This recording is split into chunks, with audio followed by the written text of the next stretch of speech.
আসসালামু আলাইকুম। কি অবস্থা সবার? গ্রামে চলে আসলাম ঈদ করতে। আর এখন হচ্ছে যাব কুরবানির গরু দেখতে। কুরবানির গরু কিনছে আর হচ্ছে গরু আমাদের বাসায় রাখে নাই। আমাদের বাসায় গরু রাখার মতো স্পেস নাই, রাখছে হচ্ছে আরেকটা বাড়িতে, মানে যেই বাড়ি থেকে কিনছে সেই বাড়িতে। এখন আনে নাই, কালকে সকালে নিয়ে আসবে। যাই গরুটা দেখে আসি। আমার বাড়ির পাশের এলাকাটা হচ্ছে, আমার গ্রামের বাড়ি অনেক সুন্দর, কিন্তু বৃষ্টির দিনে আসতে ভালোই লাগে না, ভালো লাগে না আমার বৃষ্টির দিন। এই যে আমি হচ্ছে যাচ্ছি, এই দিক দিয়ে হচ্ছে যাইতাম, তো সামনেই হচ্ছে গরু বাঁধা। গরু আমার অনেক ভয় লাগে। এখন হচ্ছে আমার একটু ঘুরে যাইতে হইতেছে, আল্লাহ জানে। এই এই আসিস না ভাই।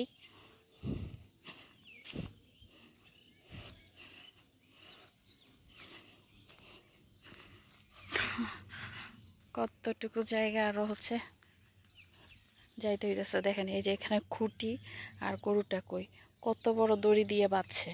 মানুষের জ্ঞান, মানুষ হচ্ছে কিভাবে যাইবে? যে দিক দিয়ে রাস্তা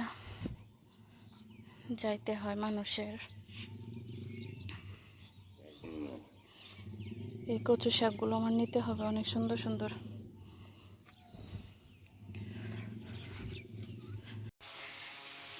এইখানে হচ্ছে 3টা গরু বাঁধা, আমি বুঝতেছি না কোনটা আমাদের গরু। আমার মনে হয় এইটাই হবে, এটাই হচ্ছে সবচেয়ে বড়,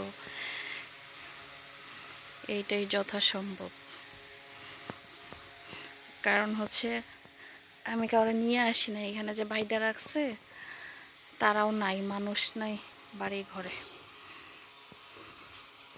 এই জন্য বলতে পারতেছে না কোনটা।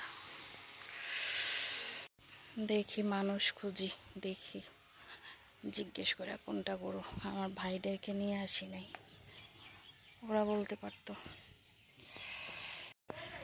ফাইনালি মানুষ পাইছি। মাঝখানেরটা না? ও, আমিও আইডিয়া করছি, কারণ সবচেয়ে বড় তো এইটাই। এটাই তো 1,10,000 না?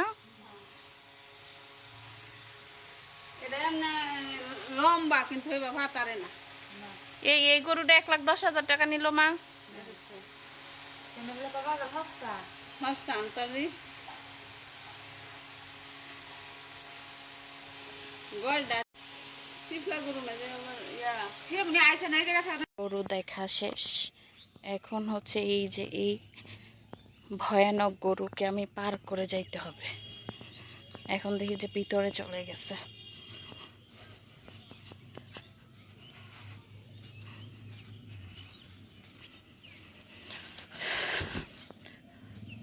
আমাদের গরুটা কেমন হয়েছে কমেন্টে জানাবেন।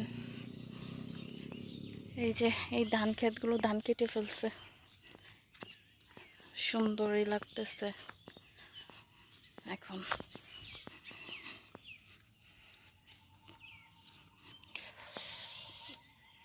বাড়ি চলে আসলাম।